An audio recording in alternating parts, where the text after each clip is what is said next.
Are we Yeah, we're live. like live or just like sort of live? No, we're live. We're like fully live. Oh my god! Why do you do this to me? Why Because why it's do you do? 12:08. Yeah. You're not even giving to give me like a count. I give a countdown. I like to give a countdown. Oh, so I'm supposed to be like you?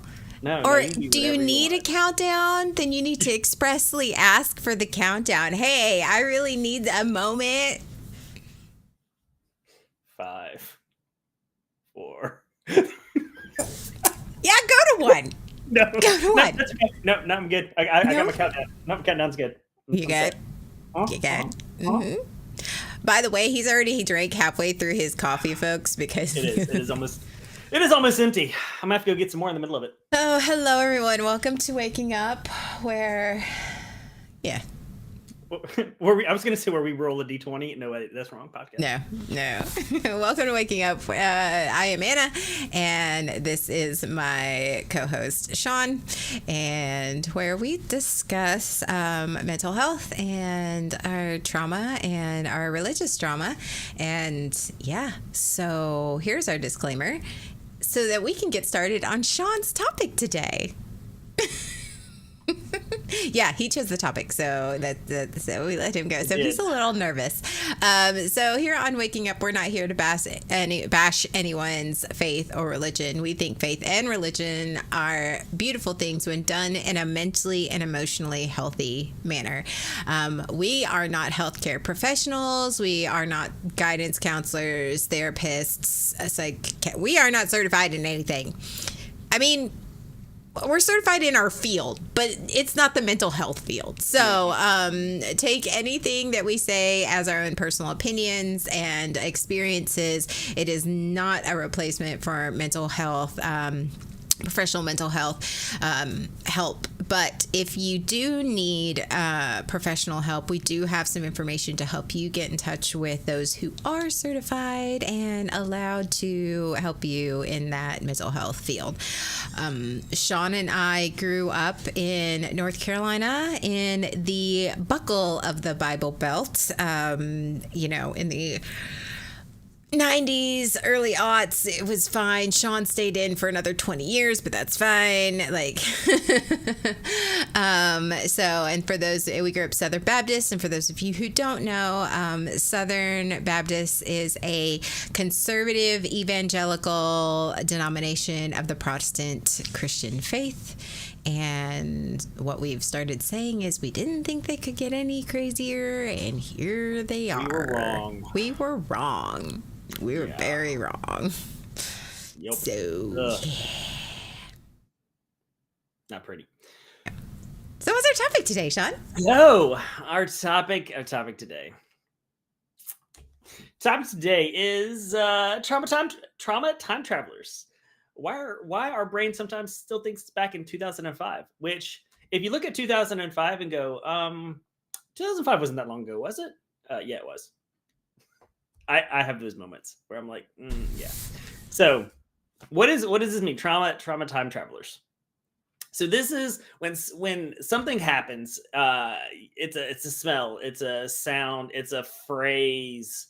When something happens and your brain suddenly takes you back to a previous time, to a time in your young adult childhood, and you are suddenly your body, your nervous system, you are suddenly reliving what happened when you were at a different time and sometime in the past. And for those of you who don't know, what that's called is for those of you who suffer from CPTSD or PTSD, for those of you, it is a flashback. It is a traumatic event that your brain flashes back to that had a significant change in who you are, and it's basically those moments where that you burn into your brain. So we say travel in time. It's not really traveled in time. It's not really that. It is a flashback. It is a traumatic flashback, and that your brain connects whatever that is to that traumatic event. Mm-hmm. Yeah, the nervous system does not understand that. Does not really understand time. that was something that happened then versus something that happened now. It reacts to whatever it reacts to, regardless of what that is, and when regardless of when that is. And so a reaction, something that it was that I experienced when I was a kid. Suddenly, I feel like I'm right back there. My body is responding just like I'm right back there. I think an example of that was walking into my parents' home again for the first time in many years. The moment I walked in and saw the condition of the house, and for anyone that doesn't know, my parents are hoarders. All of the feelings that I had as a kid, my brain immediately went right back, or my nervous system went right back to as if I felt the same things uh, at that moment that I did years ago. Hmm. And this is and that's it's one thing. It's one that's had to come up in therapy. Actually, going back to that house was one of my things that my therapist wanted me to do. Hmm. And so I felt like I was right back there as a kid in that house, surrounded by all this junk. So it was very dysregulating to do that. Um, and when and there are moments where I see um I see something, be surrounded by something, and it takes me right back there, and I feel like I'm right back in that house. I get really anxious about it. So Yeah. yeah, yeah. It's not something like, oh, I just reacted to it and then I move on. It's like I become very dysregulated to it because I feel my nervous system is going, yeah, all those feelings that I had back then, like as a kid. When you grow up in a hoarding house, you can't you don't have a lot of agency. You can't do anything about it. Hmm. And that's what I felt like. I was right back there. I was right back there. I was, 12 years old, 14 years old, and like surrounded by stuff, and I can't do anything about it. That's what it felt like to be right back there all over again. It was hard. But you're not. I know I'm not, and that's what my therapist wanted me to work through. Is But did you work through it or did you freeze? I froze it first, um, and I had to remind myself. I had to pull myself back out of that. Remind myself I am not a little kid. This is not my mess. This is not my responsibility. I am not I'm an adult with agency, and I can leave if I want to. I can sit here and I can see everything that's around me and not experience the same thing that I experienced when I was a kid. And so it was constantly talking myself through recognizing what I was feeling at that point, Hmm. and reminding myself that I am not who I was. I am not a little kid. I am not. This is not my mess. This is not something I have to accept responsibility for. Because that's always the thing is that whole responsibility. Like, oh my god, I can't do anything about this. Oh, it's not Right. mine to deal with. So But like how did you work through that? Other than that's not your responsibility. Like you how like well, that's what my therapist wanted me to be able to be in that space, be in that moment without freaking and be able to handle it, not freak out about it. right? Um, to be able to accept that this is I can be in this place and in this triggering situation Mhm. and not let it overwhelm me, not let it consume me. Mhm. So it's I'm not saying that I'm not going to be triggered by that again. Mhm. Um, but it's being able to work through that when it does happen. So that's one of my examples from a couple years ago, of my time traveling. Um,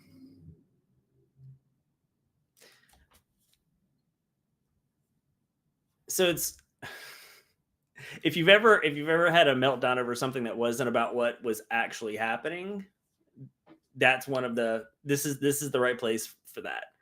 Um, it's when the brain insists upon living in reruns instead of real time. Um, that's what we're talking about. Okay. Yes.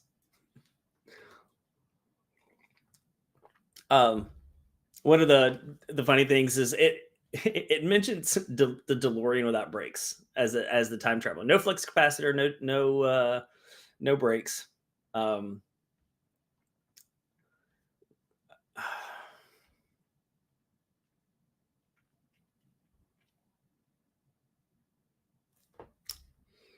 Okay.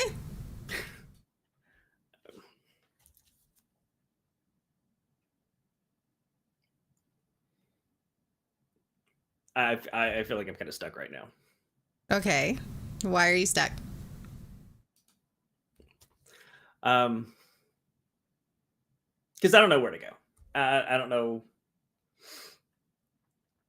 What do you mean you don't know where to go? I don't. I'm kind of like thinking about it. This feels like it. When I think about it, this feels like what happens. This happens to me a lot. Okay. Well, let's talk about So that. like I'll have sometimes I'll have like panic attacks and I have no idea. I've no idea why. Or I'll have I remember a time where I smelled the smell is a big one. Where else I smelled there was a perfume that an ex-girlfriend wore and I smelled something and like it immediately my brain is immediately back there almost kind of reliving that. Because one of the things that I've struggled with in my mental health is not reliving and not re-traumatizing myself from an event. Thinking Right. of being able to think about something that happened without re-traumatizing myself from it.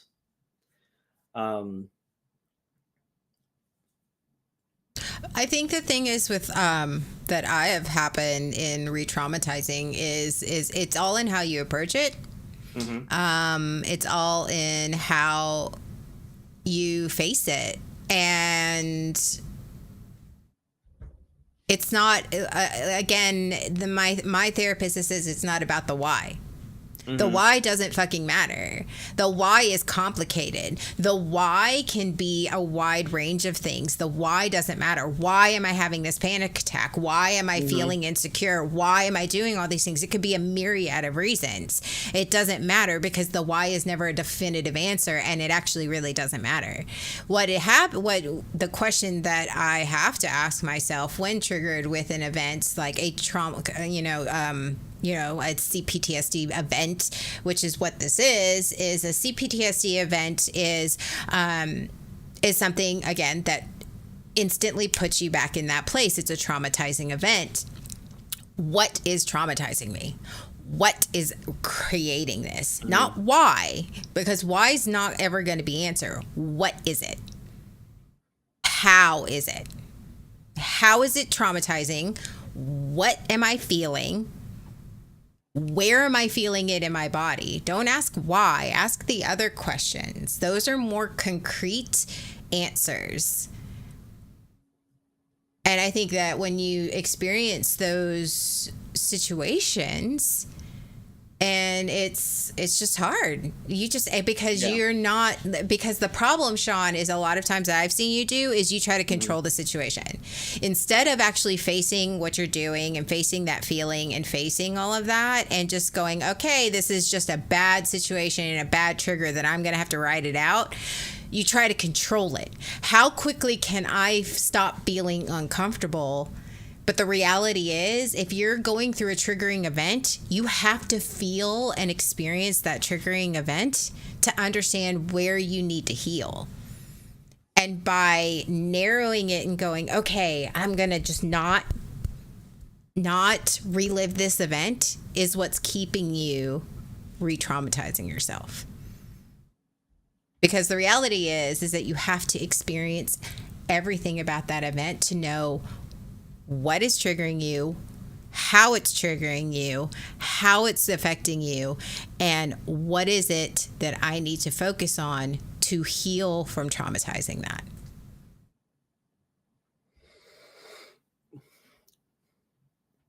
I have a difficult time not traumatizing myself when I go back and think about things that happened. Because you like the pain. Yeah. But then you're saying you have to live, you have to experience it, you have to accept it, that you're going to feel it. I'm like trying to figure out where that, yes, I'm feeling it and not trying to intellectualize it or dismiss it without traumatizing myself with it. What if it's not? You're already traumatized by the event. Yes. That's the difference. I don't want to re-traumatize myself from the event, but I still do. Because you don't heal. Here's how, well, I can't speak for you, but here is the reality of what I did. And I will use my CPTSD as an experience event. Like I said, there was a moment about 2 years ago when I first moved out that I had a severe PTSD moment. My brain instantly went, and I don't know what triggered it. I don't know why why it got triggered. I don't know how it got triggered. I just got triggered. And the fact that I was instantly right back into the moment when my mom was, really mad and upset, and some really bad things happened, and my brain literally was back in, it was pink shag carpeting. I remember being on the floor. I remember the smells. I remember how it felt. I could hear her voice. I was reliving that moment. Now, the reality is I had to relive that moment. But then afterwards, with my therapist, because that's the important thing, is the healthcare professional, I was like, okay, here's what I did. They helped me unpack that. Now, does that mean that, and by unpacking it, I still felt the emotion. I still was there. I still felt all of that. That's not re-traumatizing. What that is me going, okay, I'm really sore. I'm really emotionally and mentally exhausted and sore from this situation. But to get to heal, to get to understanding that moment is always going to affect me, but it doesn't mean it's always going to re-traumatize me. I can now go back and I can still, in my brain, still feel the carpet, still smell the smells, still all these things. But what I did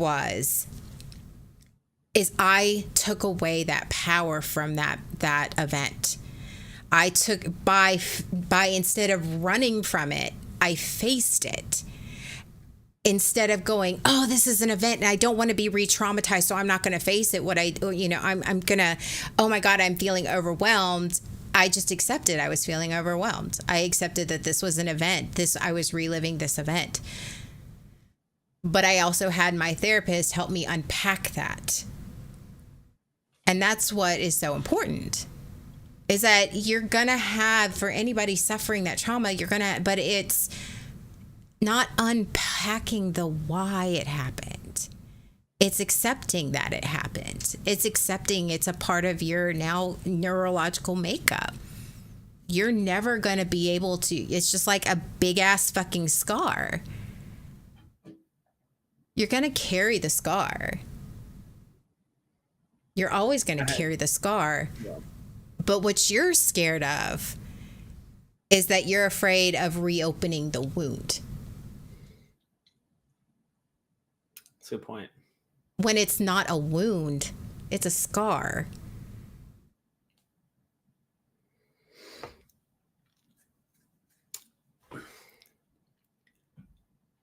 I had one recently where one of my former relationships, former situations that I was in, I found myself right back in the picture, the picture that we've talked about where I'm in the background and yeah, that's where I was at. I was there. Really?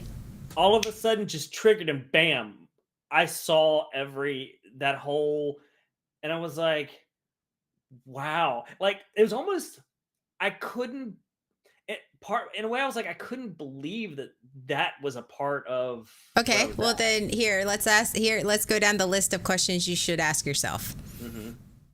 What were you feeling at that moment when your trauma, when you had a flashback, when your CPTSD got kicked up and you had a traumatizing flashback? What was the feeling that you were feeling?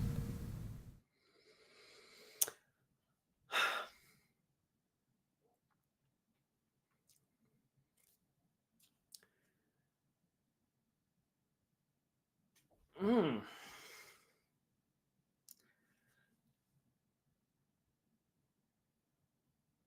Ooh, Do we need to pull out the emotion wheel? Well, I'm maybe, I don't know. Were you sad? Yeah. I think Were you happy? No, I wasn't happy. No, I think I was. Were you angry? I think I was sad. I think it was. I don't know if what I'm trying to do is figure out which emotions was I at when that occurred versus which emotions did that invoke. That Yeah, okay. you're. Okay. In the moment that you had that traumatic reliving, that traumatic trigger, how about this? We'll call it the DeLorean moment. We'll call it that. DeLorean moment, okay. Not the moment, not what you were feeling back then, because your memory is faulty. So your memory and that was decades ago. Yeah, it was. So you're not going to remember that correctly. You're not going to remember how you felt then.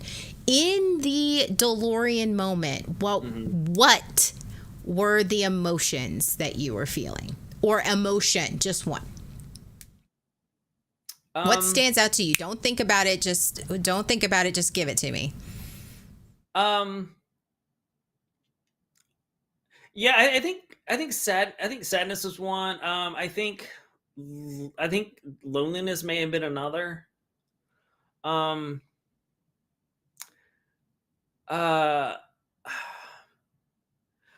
A bit of, I don't know, helplessness. This no, I don't know. My helplessness.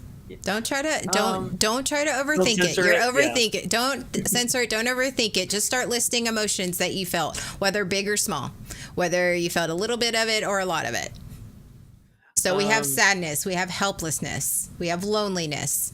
Think some fear.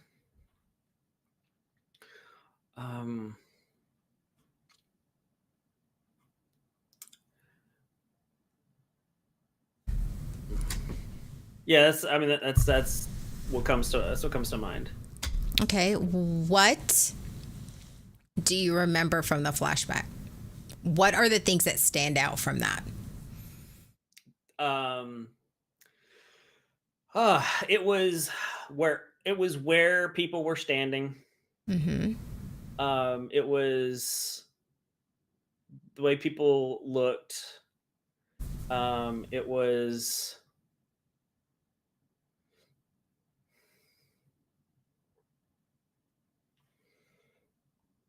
Excuse me.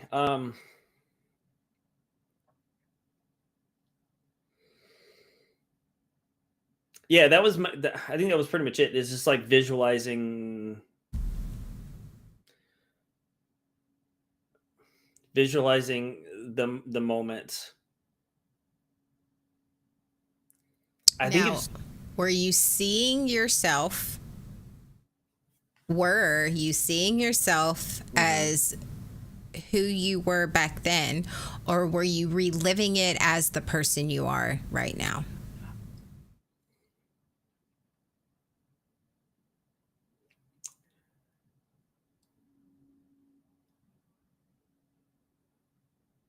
I want to say I want to say both. Okay, why? So because there were still some there was I was I don't know if I was feeling the emotion, but I was like recognizing the emotions that were there at that time, or what I think were, but then it was also like almost almost looking at it from a third person and going, like, watching myself there and Mm-hmm. going, how did I let myself get there? Like, I was almost sad for myself.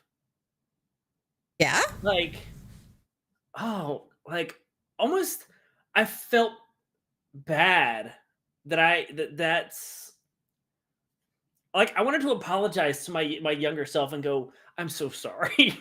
That was I put myself in a really bad situation, Mm-hmm.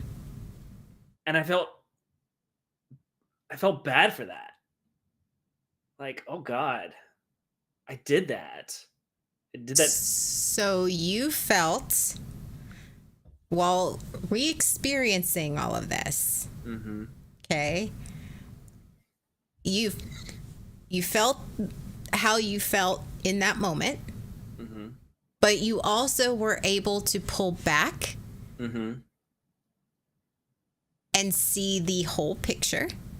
Mhm. And what was the thing that you said? That I felt bad, and I wanted to apologize to my younger self for putting him in that moment.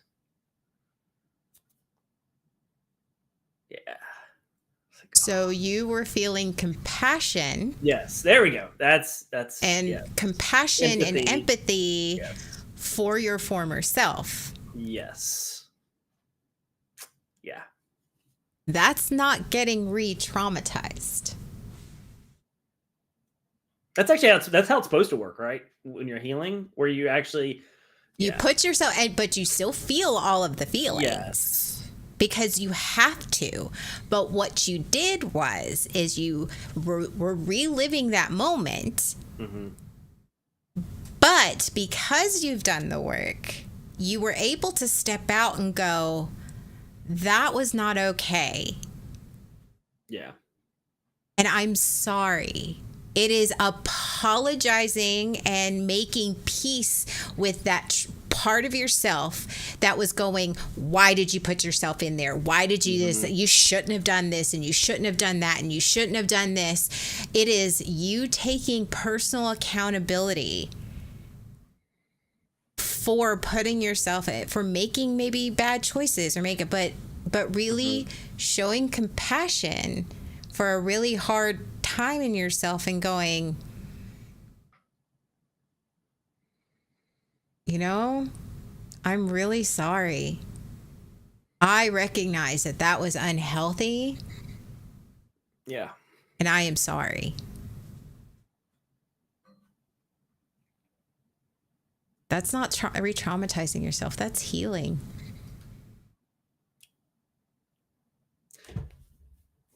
That's where I'm still learning the difference between re-traumatizing and But not. that's why asking the why is so, Mhm. why am I here? Why am I doing all these things? Yeah. When you start asking yourself the what, and I'm terrible at this too, but when you start asking, what am I feeling? What am I seeing? Mhm. How is this making me feel? When you start grounding yourself in that.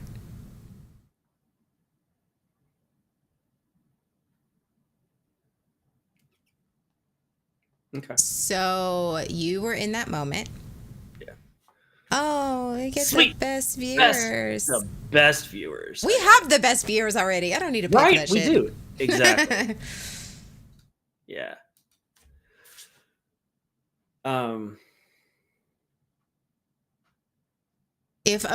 Now that we're sitting there, again, I am not a healthcare professional. I am not doing this. I am just asking him the questions that I had to do when I did this, and maybe something. Okay. Boop. Okay. So you felt apologetic. You felt. You felt you felt basically a yearning to say something to your younger self. What would you want to say to that person? What did you want to say? What do you want to say?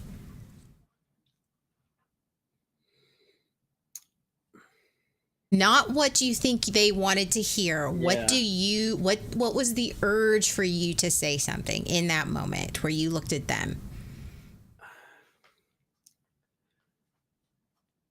That I wanted to apologize for putting them through making the choices, for making all the choices that put them in that situation.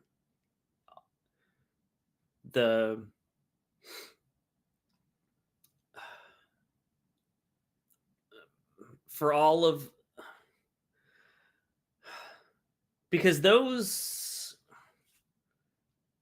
weren't small things. Those were big things. And so it was like, this is going to have a huge impact.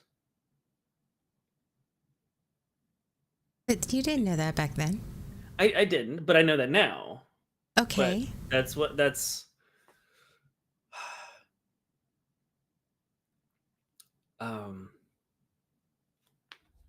what did yourself in that situation, what was the need? I felt like I wasn't enough, and that this was the only option, and that this is. What was the need? What was the need back then? Mm-hmm.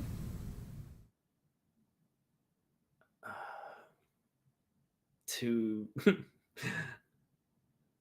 love myself enough to make better choices for myself. No, why? Like you were making these choices, so you're like, I'm sorry, I put you in these things. But you were making these choices because to fulfill a need. I think it was the need to be loved and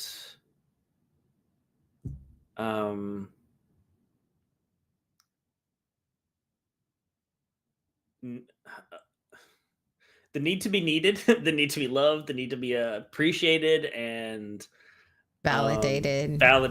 Yeah. Connected. Probably. Yeah.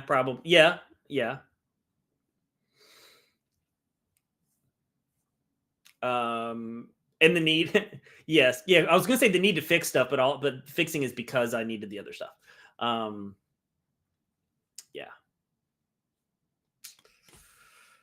So the need to be loved, chosen, connected, validated. Yes. And that's why you made all those choices. Yes, because I thought that would get me to those. That would fulfill those needs.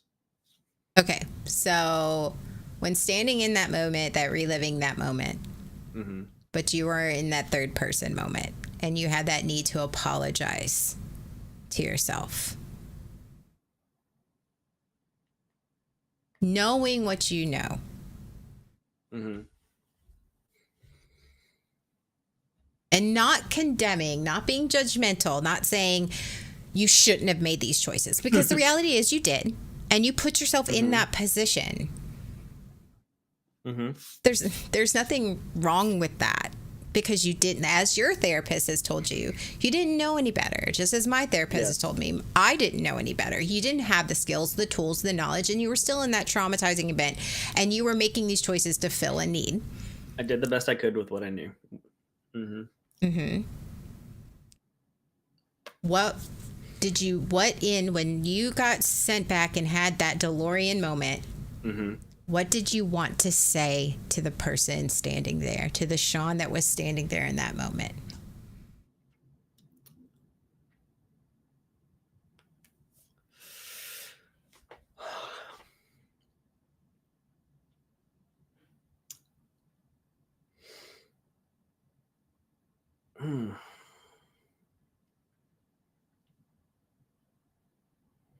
That's tough. That's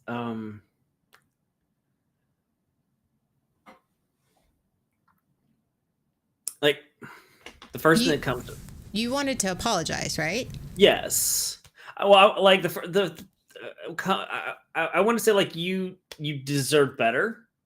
That you were worth more than what you were given. That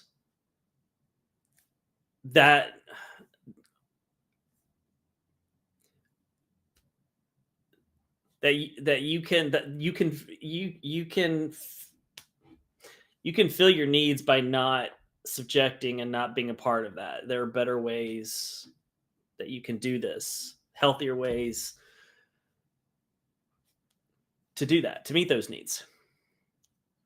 That really you deserve better. Yeah.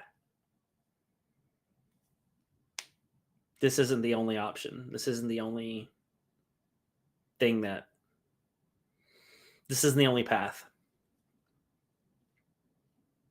Yeah.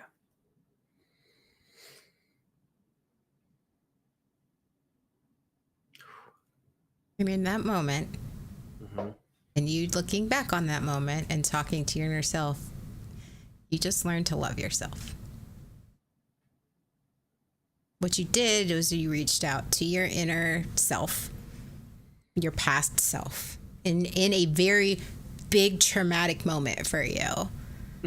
Yeah. And you stopped, you took out the scary.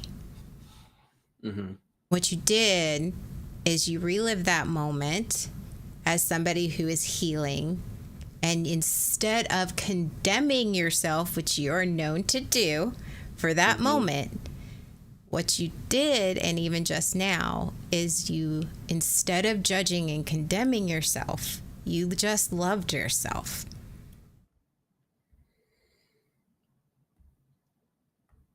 Doesn't make it any less uncomfortable. Yeah, that's accurate. But you're not re-traumatizing yourself. And that's where you have to understand, is that even though they're uncomfortable feelings, reliving that moment, for me, even my moment, like I still thinking about that moment makes me anxious. Really, it makes me want to cry. It makes me think. But in taking myself and turning it around into that, I'm safe now. It's okay. Loving myself. Making the monsters not monsters. Making the monsters people. Yeah. And looking at yourself and reaching out to that part of yourself. And acknowledging, yes, it's scary. Yes, it hurts. Yes, this was really traumatic. And yes, I'm going to carry this scar the rest of my life. But instead of condemning ourselves and condemning the other person. I shouldn't have. I should have. Whatever. The shouldn'ts, whatever. Woulda, coulda, shouldas.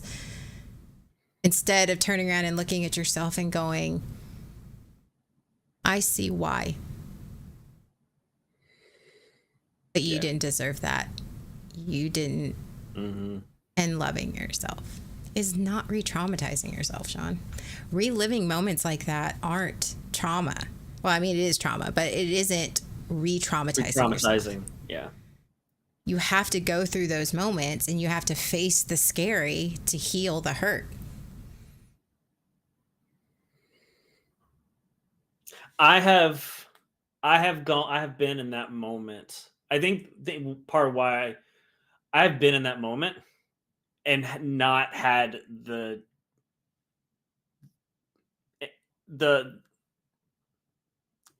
situation, not relived it in the same way. I have been in that I've been in that moment, reliving that and traumatized myself before. So that's why I think I go back to it again and I'm like, wait, okay, I'm looking at it differently than I did before. Because in the past, when I've looked at those moments, it has been, oh, you shouldn't have done that. That was stupid. How could you do that? Why did you make that choice? Yeah. Yeah. Started shitting all over. That's the first time my therapist walked me through. Like, what are you thinking? What are you feeling? I'm like, oh, that was stupid. Why did I do that? So if somebody you loved and you were reliving that moment and somebody you loved was in that situation versus yourself, what would you say to them? You sound a lot like my former therapist. Me and him were like this. It was fine. We had this telepathic ability. Y'all did. I think y'all got a group chat. Y'all had a group chat going on or something. Well, now he's passed, so now I'm just channeling. He's just channeling. He's channeling. Yes, he is channeling through you. That makes a lot of sense. Oh my god. Yeah. No, I mean, it's not that though. It's not that. It's the fact that I've experienced it before. I have worked through that before. I have walked myself through that before. It's not that I have any, like, I am some, like, I don't have the answers, and I don't even know it might work for you, might not, but that's what I've experienced. Mm-hmm. And it's big, and it's scary. And especially like when I was really hitting my big PTSD moments and I was really unlocking all of those doors, and just the overwhelming, like, it literally was physically painful. Mm-hmm. I remember one time I took, it happened at a lunchtime. I took a lunch break and for an hour and a half, I cried nonstop, like hard. It was physical, like I had a pain in my chest. I was physically reliving that whatever moment I was feeling. But it's almost like you have to purge it.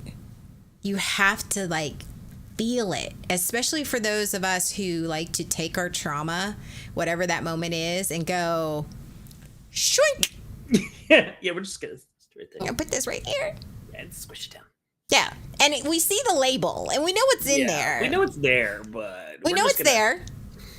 But it's when unlifting the box and you're having to go and really face the shit. It's hard because it's painful. It's it's painful. It's very uncomfortable. And for those who are people pleasers and all this it's really hard not to be judgmental and perfectionists because of their trauma. It's really hard not to be judgmental of ourselves. It is very hard. Yeah. I should have known better. It's very hard not to run with that.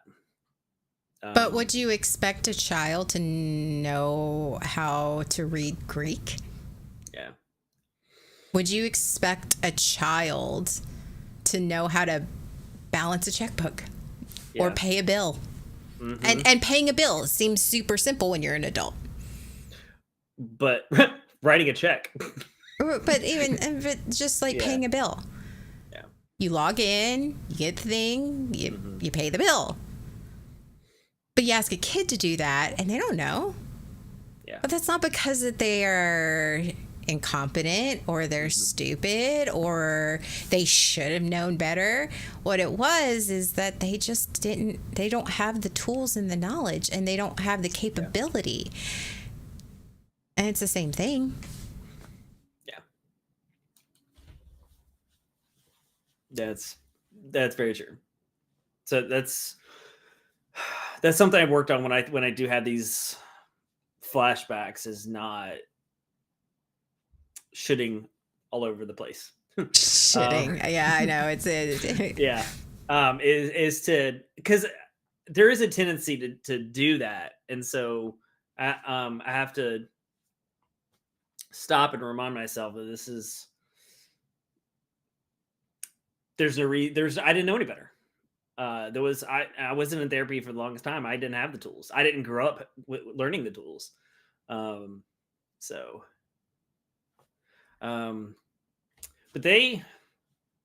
these DeLorean moments happen with sometimes some of the smallest, silliest thing, not silliest things, but like a commercial about a commercial about a dog coming in from the outside and running across the carpet with dirty paws. That triggered a memory in me. Really? I know. What? Yes. Huh.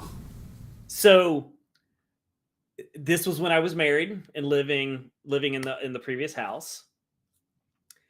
It triggered that decision, memory, and decisions that I made during that time that led to that, having a dog running across the house with dirty paws and making a mess, like that memory, and then what led to that. I suddenly was, back there in that house, and the dog running around the house, and what came from that was the choices that I made, the way I treated my ex, that led to that situation. Like not being open, and not talking, and not asking, not getting input, and not considering her feelings, like all of those things that I did that led to those type of, that's what came up, all from a commercial, a 2-second moment in a commercial, and like, and I was right back there. I'm like, oh yeah, realizing the choices that I made, again, not going, oh, I should have known, because I didn't, but taking ownership of those moments and going, I did not, I made these choices. I made these decisions. I treated my ex in this way, like, ouch. Like I think in that moment, like feeling empathy for her, because I didn't consider my ex a lot of times. I would just make decisions. She didn't allow to make decisions. I'm like, ooh, I did that. Okay. All right. Yeah. So yeah, I have those moments a lot. Mm-hmm.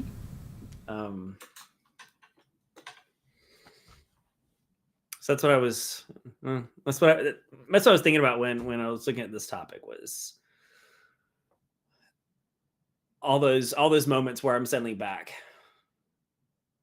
and like the one I just described, I'm like, I don't know what to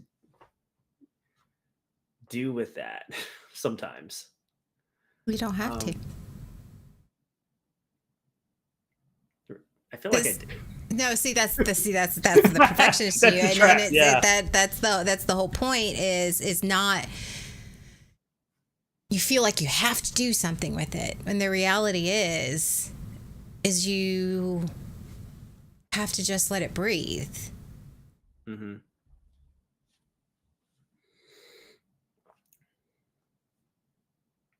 It's a yeah. It's accepting that it happened. There is no changing that. There is no unfeeling that. There is nothing you can do that is going to change that. It is sitting in that moment going in the realization, this is where I was at. In the discomfort that this is what I did. These are the choices that I made and the actions, and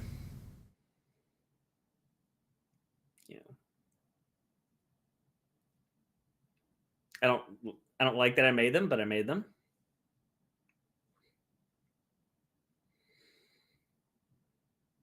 It's uncomfortable. Going, ooh, I was that person. I did that. Did you continue to be that person? For a while, yeah. I think I've continued to be that person up until the last couple of years, honestly. Yeah. So, yeah.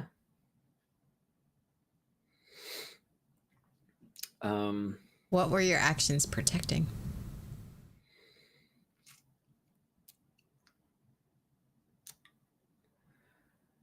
I don't know.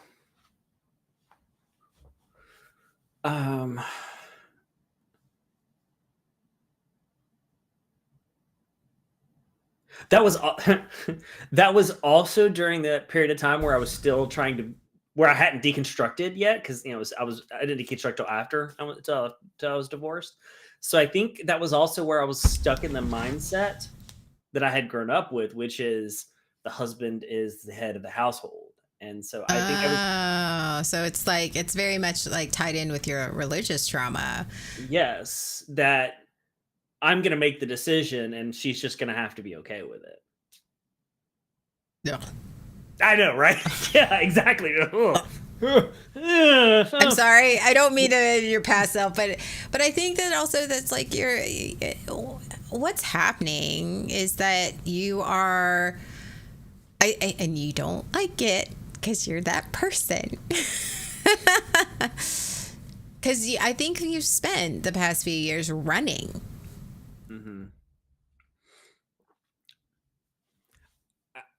I think from yourself and your choices. And I think in some ways I've been running from those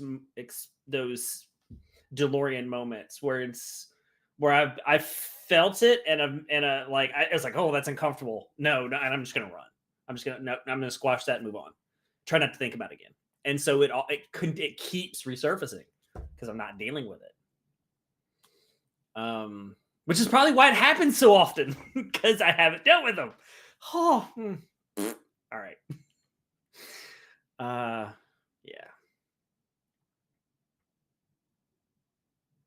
Wow.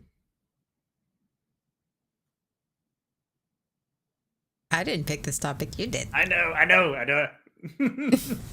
did. Whew. Yeah. My journaling is so great. Yes. Yeah. Okay, here's the fucking thing, Sean. Here's the goddamn fucking thing. Here's the goddamn motherfucking truth that you don't want to face, that you think you can. What the fuck ever? Journal. It is cheap. You're not spending. You can journal free on the internet, on a Word document that you can password protect now. You can write it down. It's funny. All of my therapists have said that journaling is a great tool. Honestly, here's where I'm going to make a wild guess, and you just tell me if I'm close or not, because this is a pure guess. Okay. You don't want to journal because if you put it into words, if you actually say the shit out loud and you just write without overthinking it, if you just write or whatever, you put it into words, it makes it real, and then you're going to have to see the whole situation as a whole and not what you want to see. Yeah, it does. It makes it journaling because I have done it a few times. And it makes it more real. It it begins to peel as I journal. It peels back the layers. Yeah, I, yeah, like it's supposed to. like it does. Yeah, it works the way it's supposed to work. And so, and I've always been afraid I have so often been afraid of what I'm gonna find when I peel back those layers.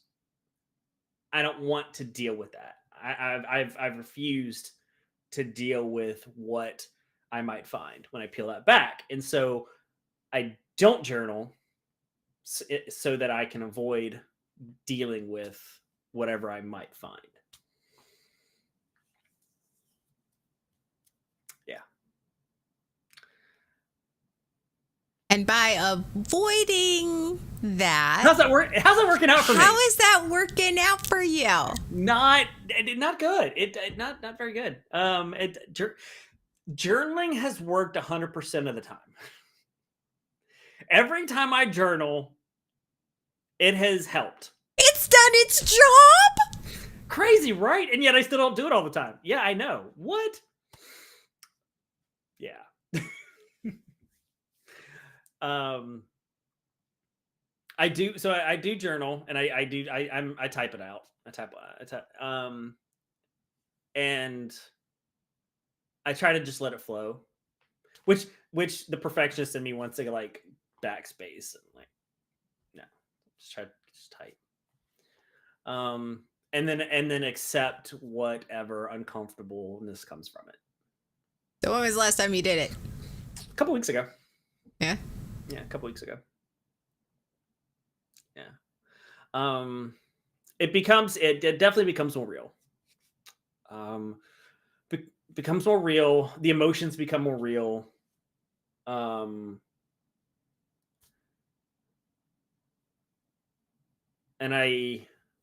it starts to unpack.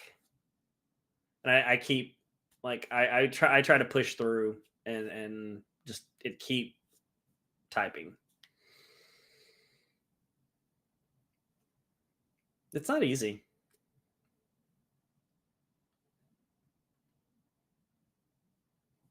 So yeah, anyone in our community, I recommend journaling. It's really helpful.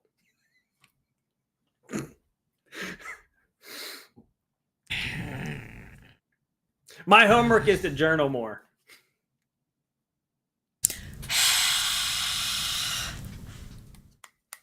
Yes, I do not journal. I do not journal as much as I should. I absolutely should journal more.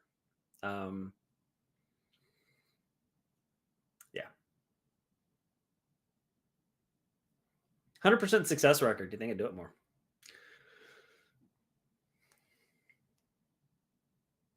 Here's the reality. No one wants to face their past. No one wants to relive those moments. No one wants to re-break those bones so that they'll heal correctly. No one wants that. No one wants that. That is not something that is honestly something that no one wants. I don't want to. I don't want to. Mm-hmm. Okay. But we do the hard things. Yeah.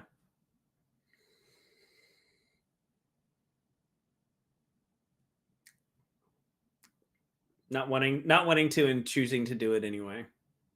No one wants to see everybody. I mean, anybody that I know is like, nobody wants to relive those moments, but you have to. It's like holding on to those weights and wondering, like, why does life feel so heavy?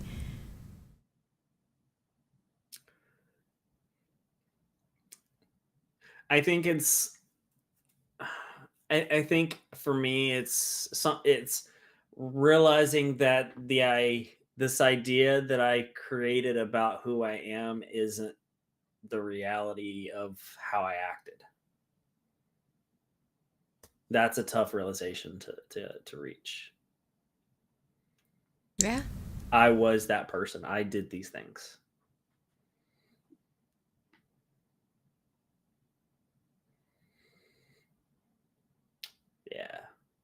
Which is hard for a golden child. That is very hard to realize that like with my marriage that I did a lot of really bad stuff. That I played a significant hand in and where and how things went and what happened. Because for the longest time I just blamed my ex because it was easier that way. So that's having those DeLorean moments and going, oh yeah, I did those things. I treated her this way. Same, Blue Ellie. Same. Oh, golden child you speak of, black sheep all the way. Yeah. Same. Same. Yeah.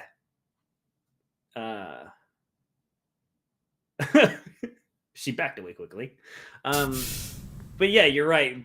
Being the golden child and like, oh, I didn't do that. I was imperfect. That I did things in a Baba bitches. That's why we're besties. That is exactly why. That's why we're besties. We don't give a shit. Mm-mm. It's always going to be our fault, so fuck it. Why does it fucking matter? Because it doesn't. Because it's just going to be our fault anyway. See, for me, I've got to deflect it. I've got to make it somebody else's fault as the golden child. Can't be my fault. Things are feeling serious. Yeah. They've been that way for like, an hour. Baba bitches. Yeah. Baba black sheep, have you any wool? Is that a metaphor? That's a nursery rhyme. Well, I know that, but did you intend it to be something more than the nursery rhyme? No. Okay. What's the rest of it? Baba black sheep, have you any wool? Yes, sir. Yes, sir. 3 bags full. 1 for the baker and 1 for the dame. 1 for the little girl that lives down the lane. Fuck your wool, I'm Teflon.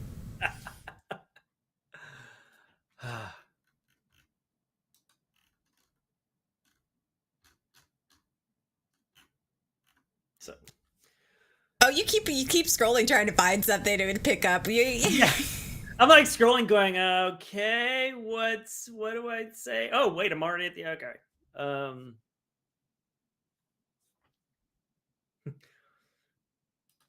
Does talking to your past self actually work? Yeah, I think think that's a yes. Yeah. Yeah. 100%. But I think it also depends on how you talk to your past self. I will never forget the first real conversation I had to myself. Yeah. Mm-hmm. And I was talking to my inner child, and it was during an event, and I literally, I don't even remember where I was, but I remember what I said. I remember saying, we're doing this together. And I recognize that you don't trust me because the choices that I have made have hurt you. And they continue to hurt you. But I am not going anywhere. We're going to do this together. And I know it's going to take me time to earn your trust. And however long that's going to take. But I am not going anywhere.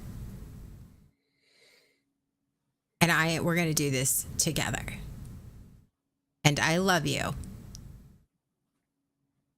And it was one of those saying the thing I needed to hear, but not in the same breath recognizing to myself. I wasn't going to push myself. Recognizing that what I was saying was what I needed to hear as a kid, and what I needed to hear now is that I'm not going to demand that I was going to get healed and that I was going to trust myself, because I still don't trust myself 100% because of all of the shit. But I remember saying, we're doing this together, and I'm still going to just keep showing up, because that's what it is. It's you just consistently showing up for yourself. And how are you showing up for yourself? And I didn't trust myself. I was, but at the same time, I remember having that conversation with my inner child and just really making it clear. I know you don't trust me. I know I don't trust myself. I know I have made bad choices. But that doesn't mean I have to continue making bad choices. That's the big difference.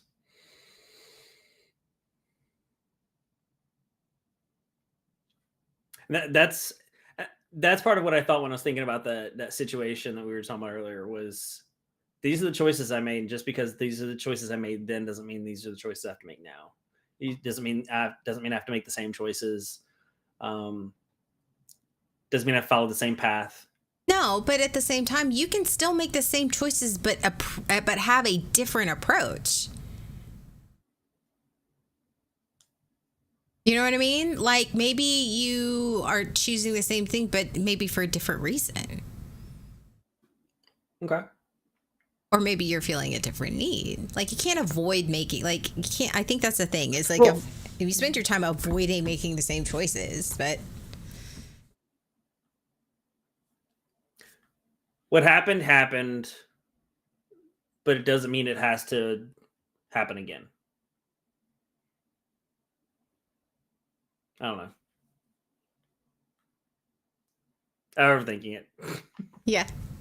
Yeah. Sean, do you think that moment in time defined you?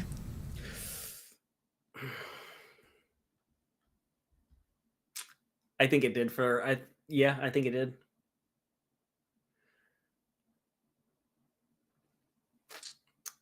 I think it did for a long time.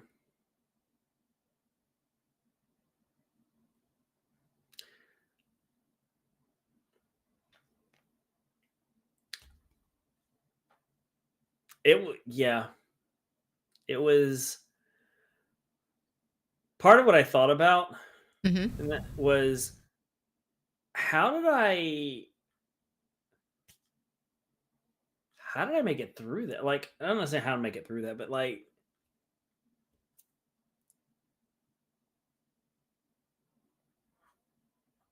I think that's how I made it through that, was that it just that defined that was crushing. Like, I can't now. I think going through healing and looking at that and going,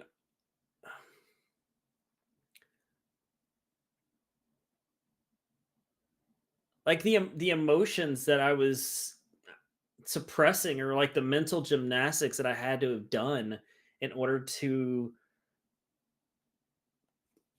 go through that, and for as long as I did. That was a lot. I put myself through a lot.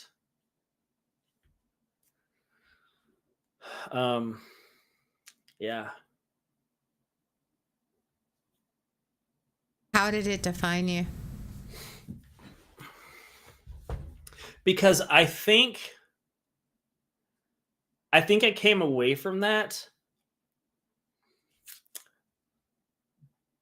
believing that was just okay, that was acceptable. I also think I came away the way in which it ended. That moment, that situation, the way it ended, I think also defined me in that that told me that a single choice could completely undo anything. because that's how I've seen, because I recognize that in all of my friendships, relationships, is that um I'm it's the friendship is only as strong as the last moment. And I think that's where I learned it from. I learned it from those times where I was told, well, you could have had whatever, you could have had this thing that you wanted, except for this, if you hadn't done this one thing.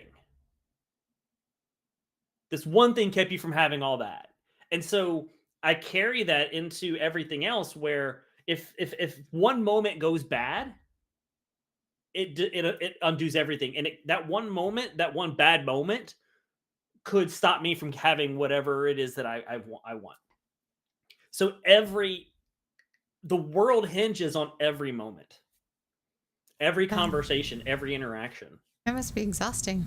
It is freaking exhausting. Yes. It occupies so much of my mind.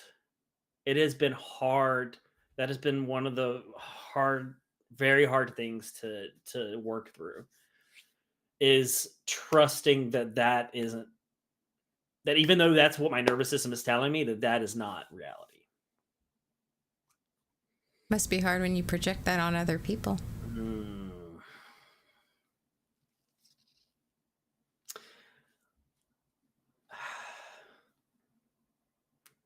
Yes.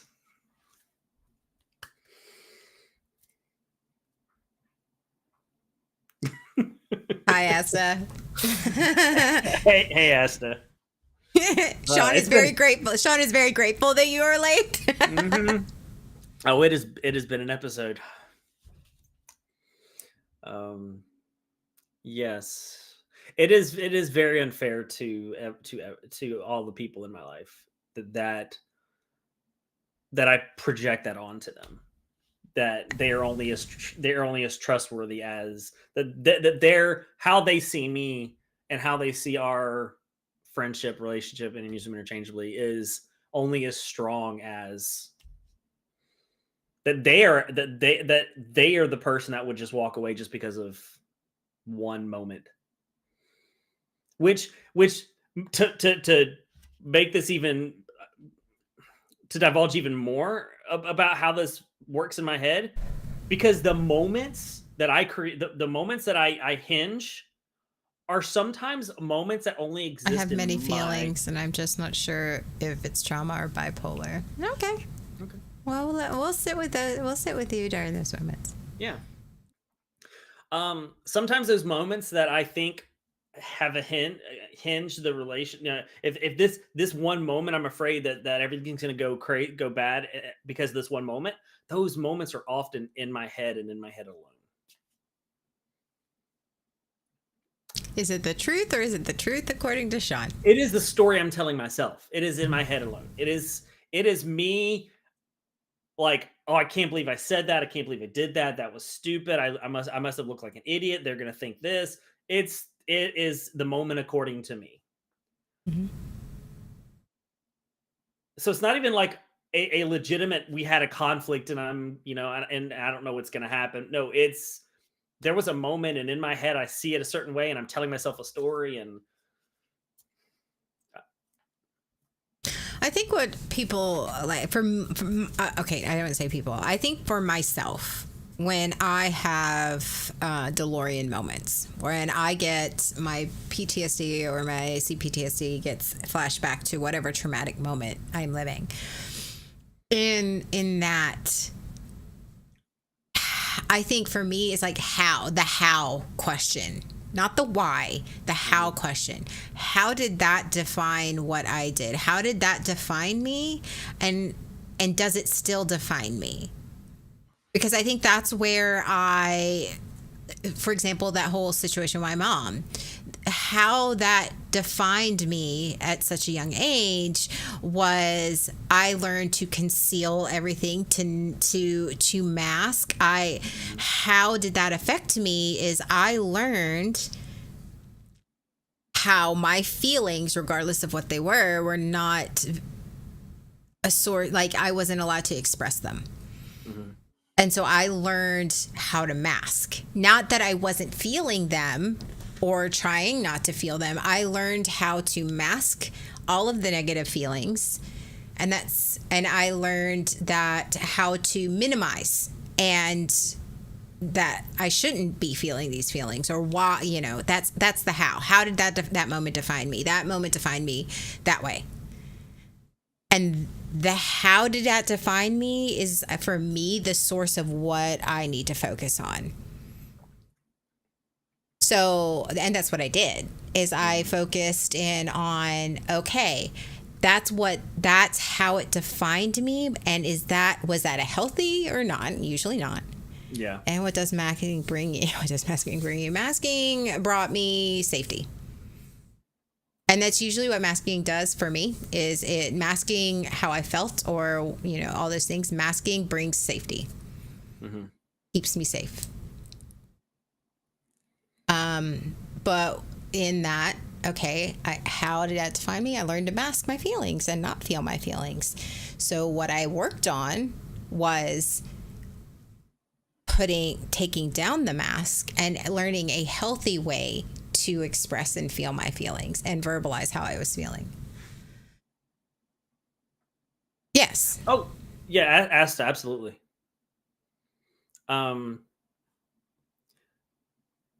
Because no one really knows what you're feeling, what you're going through, and it's masking is long-term masking can lead to being surrounded by people and feeling completely alone at the same time.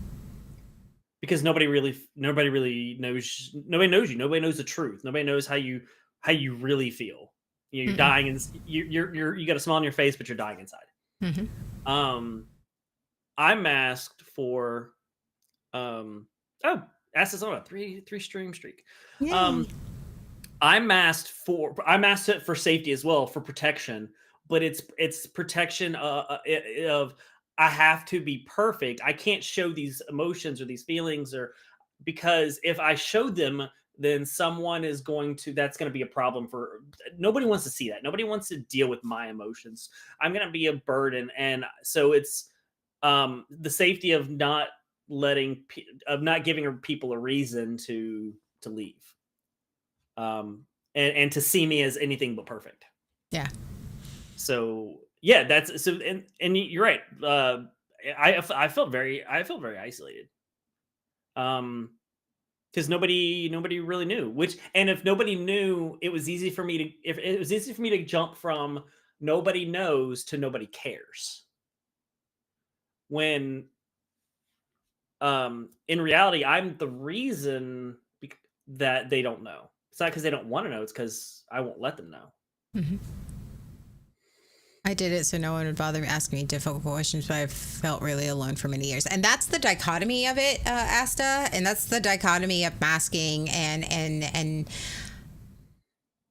I don't want to have to divulge all of this shit, because for whatever reason, you feel like you're trauma dumping, you feel like nobody cares, you feel like a burden, you'll feel like, whatever. You feel like it, because after explaining all this stuff, it's vulnerable. You feel vulnerable and you don't want to be vulnerable. Invisible. Yeah. I know a lot of friends who are that way too. But on the flip side, right, the only way to make a connection is to put the wall down. Mm-hmm. And that for me sucks. Yeah. Because I want to feel connected. But to feel connected means I have to put the mask and the wall down. Mm-hmm. Physical trauma. Yeah.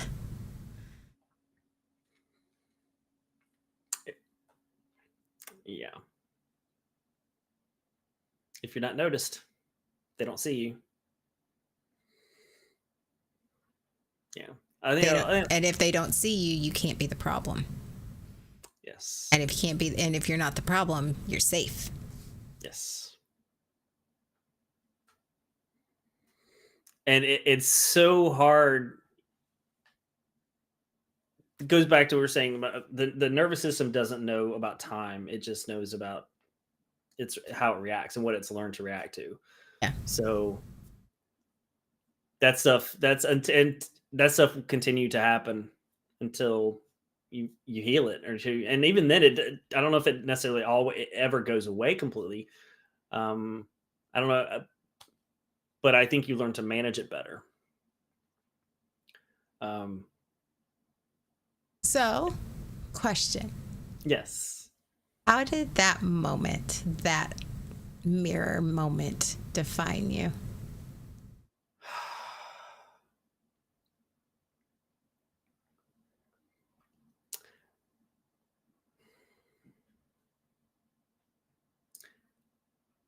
I think it taught me that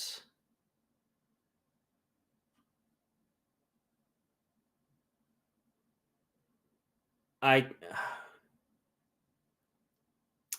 that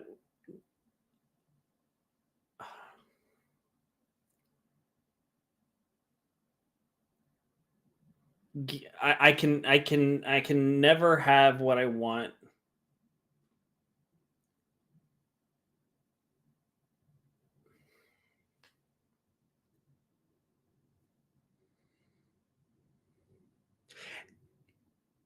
I learned solace. I think I learned solace in the pain.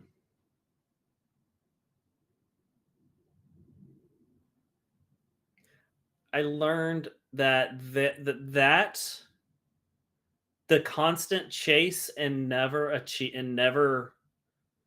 achieving and never realizing what I want, but always chasing, that was acceptable. That And that that the more pain you feel for someone is as much as you love them. The, yes, pain equals love. Therefore, so it's the perpetual chase.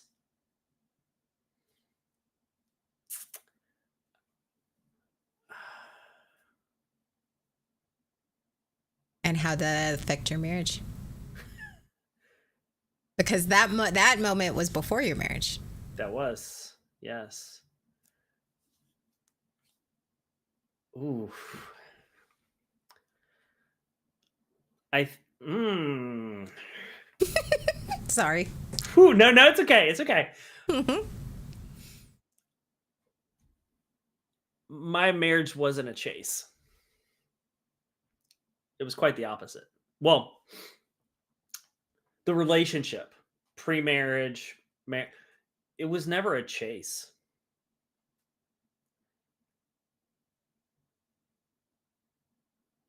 And I didn't know how to deal with that. Oh no, Asta, love shouldn't be pain. That's the whole point. That's the point. Yeah, That is the absolute point. Just to give you an idea, I was the other guy in a situation, in a relationship. I was the other guy for a long time, and there was always a carrot dangled in front of me. If I just like she would we would be exclusive. It would just be like just if we could just get to this point. There was always a carrot. Um, until it was ripped away. And it was ripped away because I made a choice, because I did something and that she didn't like, and then all of a sudden but yeah, so that was the whole point about the chase and the pain. And like I was I was in when the when she got married, I was in the party. Trying to give too many details. Like I was up there with them, watching them get married. Funny thing is, I was at the wedding. Were you? I don't remember. I was at the wedding, and I have pictures of me at the wedding and the wedding reception. There's one picture, and the picture that we keep talking about, there was one picture where she was getting ready. I think she's putting on makeup, if I remember correctly. And I was in the background watching her through the mirror. And there's this look that I have. It Yeah. makes me feel like that picture makes me feel some type of way, Right? but I am like, I can, yeah, but it's I've fine.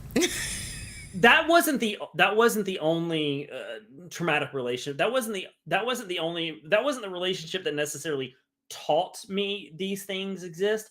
That was the relationship that solidified these ideas that had been kind of accumulating and growing. I think that was a relationship that locked it in and said, Mhm. this is how it is moving forward. So my marriage wasn't a chase. It never was. I specifically remember thinking like that, going like, this is she was chasing me, if anything. And that and I remember thinking I that I wasn't chasing her, she was chasing me. All the relationship. I wasn't chasing and I didn't know what it looked like to not chase and to be in a relationship where there wasn't a chase and to be healthy. I don't have any clue. But you So created the pain. so within that, I yes, the only time where that when that changed is when the affair happened. Then I began chasing, and that pain came back.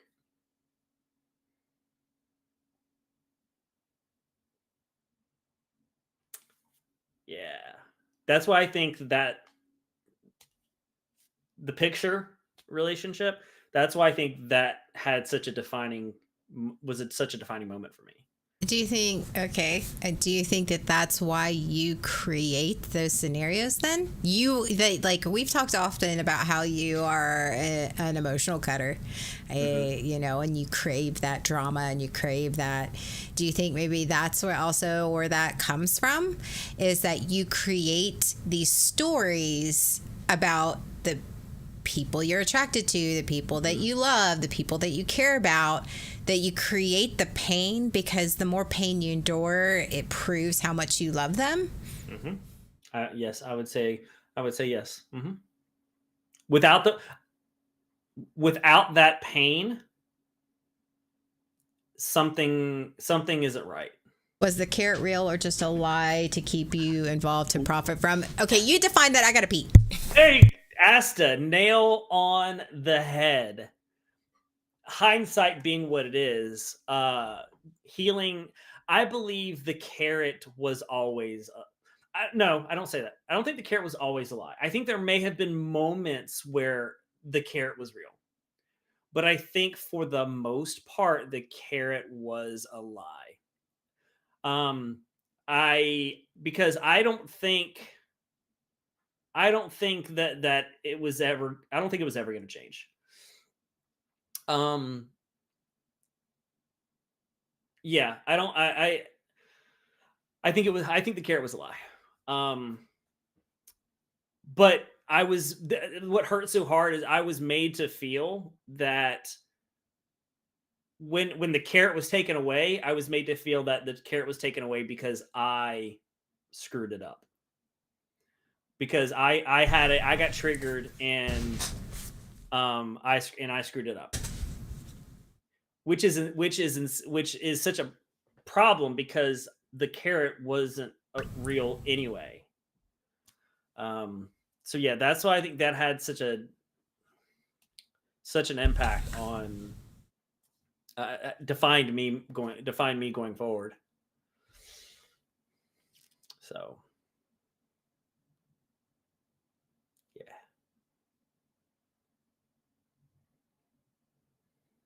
Okay, so we define. So how did it define you? Hmm. What's the how? Put the how Oh, how put the how in two sentences or less. how did it define me in two sentences? Um, Pain equals love.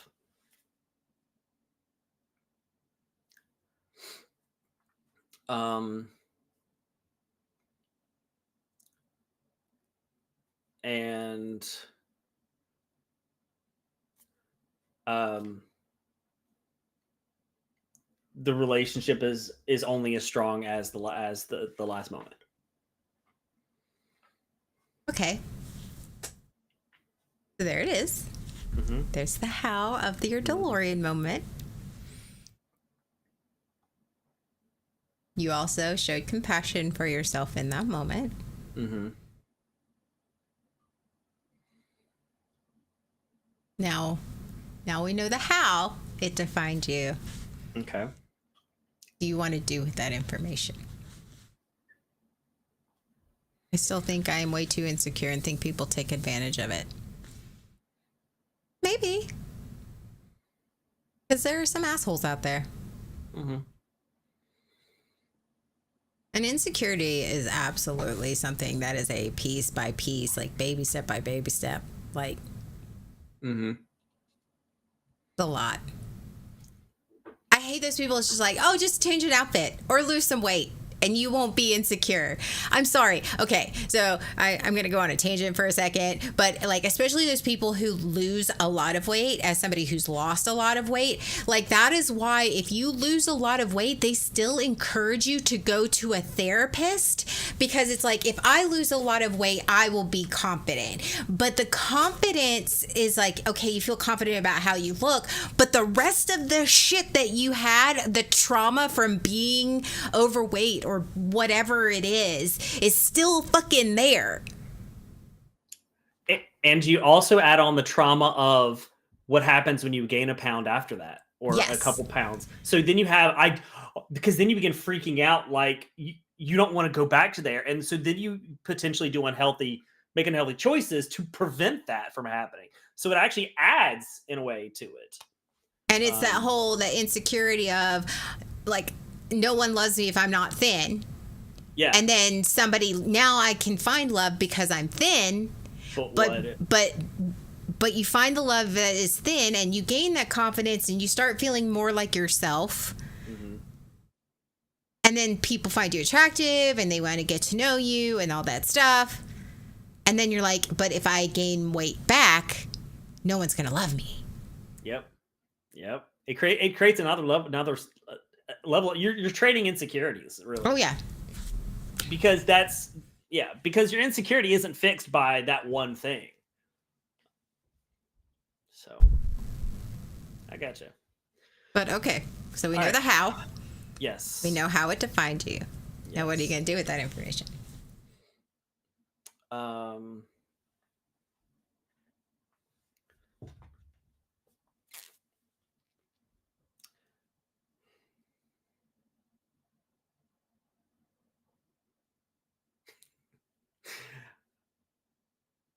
This reminds me of a conversation I had with a therapist where he's like, all right, so let's say you start dating again, you go on a date.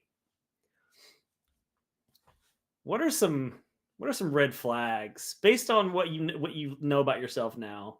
What are some red flags? Oh my God, I had this conversation last night. Yeah. Yes. Really? Yes. Like, what is the instant red flag? What is the instant green flag? Like, you're out on a date. Like, what is the instant red flag? What's the instant green? And then we went down a whole rabbit hole of like what kind of person orders the drink, like the red flag of like drinks and stuff. It went down that rabbit hole. But yeah, no, last night I had this very exact conversation of what is your instant red flag? Like, this isn't a red flag about the other person. This is my red flag. This is what is a problem for me. Yeah, I'm saying that. No. And we had to set some ground rules of like, it isn't the instant red flags where they're homophobes and they're racist and like those are givens. Yes. There was one I caught myself like, this wasn't like a dating situation, but it made me think of it. So I was talking in a group of people, and this girl was probably half my age, and she was like, yeah, I'm really struggling to find work. Like, I've got jobs, and like I need to find myself a man who's like got a job and he's stable. And like my brain goes, ooh, not that I'm like looking to date this person, but my brain goes, oh God, that's that's my red flag. That idea of I never dated. I would be so scared. Dating's scary. Dating is scary, yes.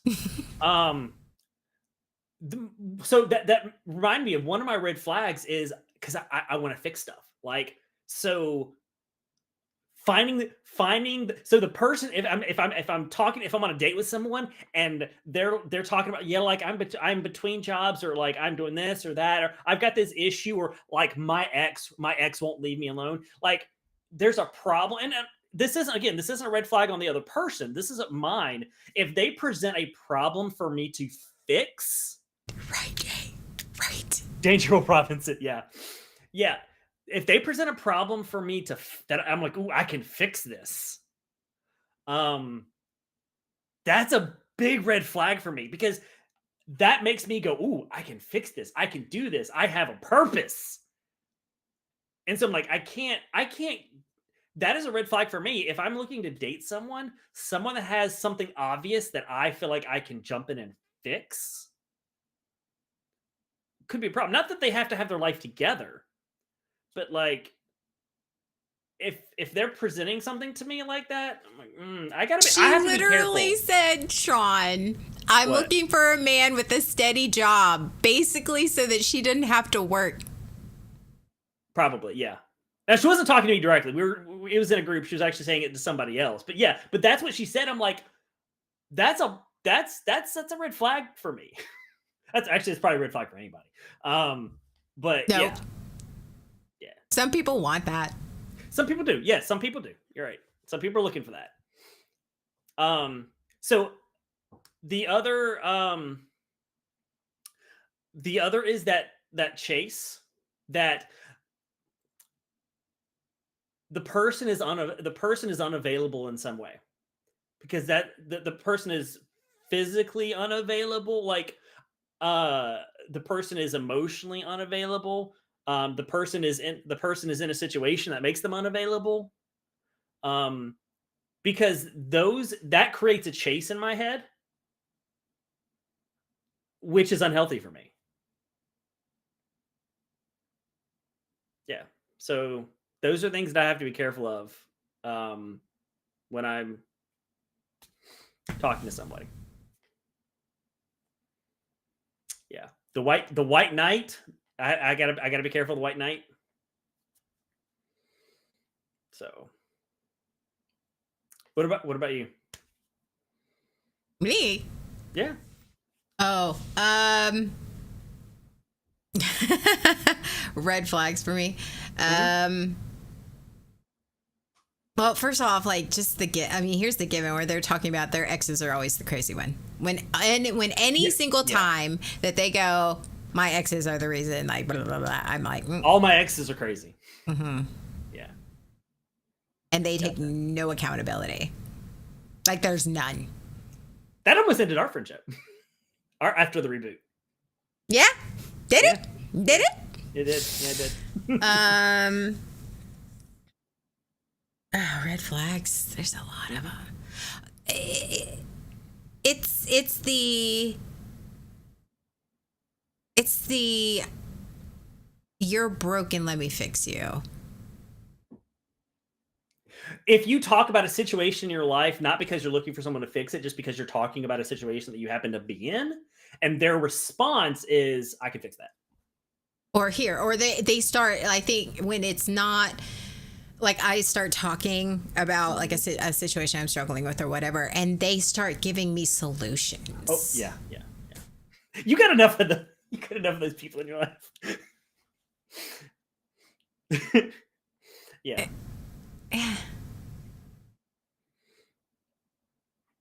I think the biggest one for me is just like emotional unavailability. Mm-hmm. Yeah. When everything is just they you can tell those people, it's just like they have things they like, but it's just like they're not emotionally invested in things. Mm-hmm. They live their life in black and white, and there's no emotional investment in people, in things. I mean, just things that they like. There's just, I don't know. You mean like it feels shallow, or like they're not passionate about anything, or? Yeah. It was like, I don't have a lot of friends. I don't have time for that. Gotcha. You don't make time for human connection? Mm-hmm. Oh, okay. Yeah. Gotcha. Okay. I don't know. I red flags are so personal. Yeah. Red flags are personal, and they're often based upon what we experienced in our previous relationship. We're looking for the thing that we didn't have previously.